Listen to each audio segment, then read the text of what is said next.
जो नोटिफिकेशन दिया गया है इसके बारे में हमने जवाब दिया है एनडीएमसी के आर्किटेक्ट को।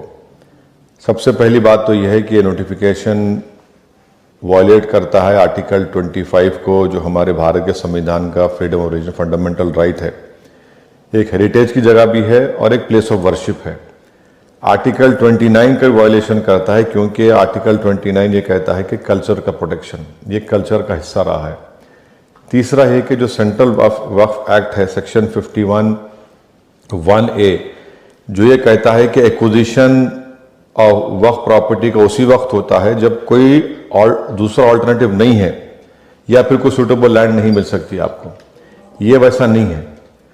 और चौथी चीज़ ये है कि 1911 में जब ये बनाया गया था, लुटियंस का जो दिल्ली का बनाया गया था, तो उसमें जब ज़मीनें एक्वायर की गई थी गाँवों की, तो ये मस्जिदों को, हेरिटेज मॉन्यूमेंट को छोड़कर शहर को उसके अतराफ में बनाया गया था। अब हम ये पूछना चाह रहे हैं कि आखिर इस सरकार को, बीजेपी नरेंद्र मोदी की सरकार को, आखिर इतनी नफरत क्यों है मुसलमानों से, नफरत क्यों है मस्जिदों से, नफरत क्यों है मस्जिदों से जो आवाज़ आ रही है। और वो जो जगह है भाई, राउंड अबाउट है, ऐसे कई राउंड अबाउट हैं। अच्छा, आप चले जाइए मिसाल के तौर पर नेहरू प्लेस, वहाँ पर भी प्लेस ऑफ वर्शिप है, हमेशा ट्रैफिक जाम होता है वहाँ पर। आखिर कौन सी क़यामत बर्पा हो जाएगी वहाँ पर? आप क्यों मस्जिद को हटाना चाह रहे हैं?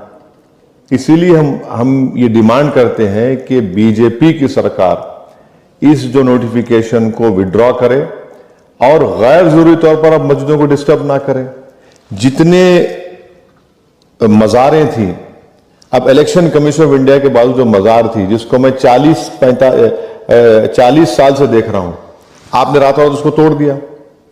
आखिर है क्या, हिस्सा क्या है? आखिर क्यों इतनी नफरत क्यों है? ये बताता है कि नरेंद्र मोदी की सरकार जो है वो मुसलमानों से, मुसलमानों की मस्जिद से, मुसलमानों की मस्जिद से जो आवाज आती है उससे नफरत करती है। आपको जरूरत ही नहीं है सुनहरी मस्जिद को हटाने की। किसको तकलीफ हो रही है भाई? कितने राउंड अबाउट्स हैं, आप इसी राउंड अबाउट के पीछे क्यों पड़े हैं? और ना वहां पर कोई इतना ट्रैफिक का प्रॉब्लम है। तो ये एक महज सताने के लिए, तंग करने के लिए, हमारी मुसलमानों की डिग्निटी को छीनने के लिए इस तरह की ये हरकतें की जा रही हैं, जिसका हम कंडेम करते हैं और उम्मीद करते हैं कि हमारे मुल्क के वजीर आजम और रूलिंग पार्टी बीजेपी, जो सबका साथ, सबका विकास, विश्वास की बड़ी बड़ी बातें करती है, फौरन इसको विड्रॉ करे और मस्जिद का तहफ़्फ़ुज़ करे। ये मस्जिद है, आप इसको नहीं इस तरह से डिमोलिश कर सकते।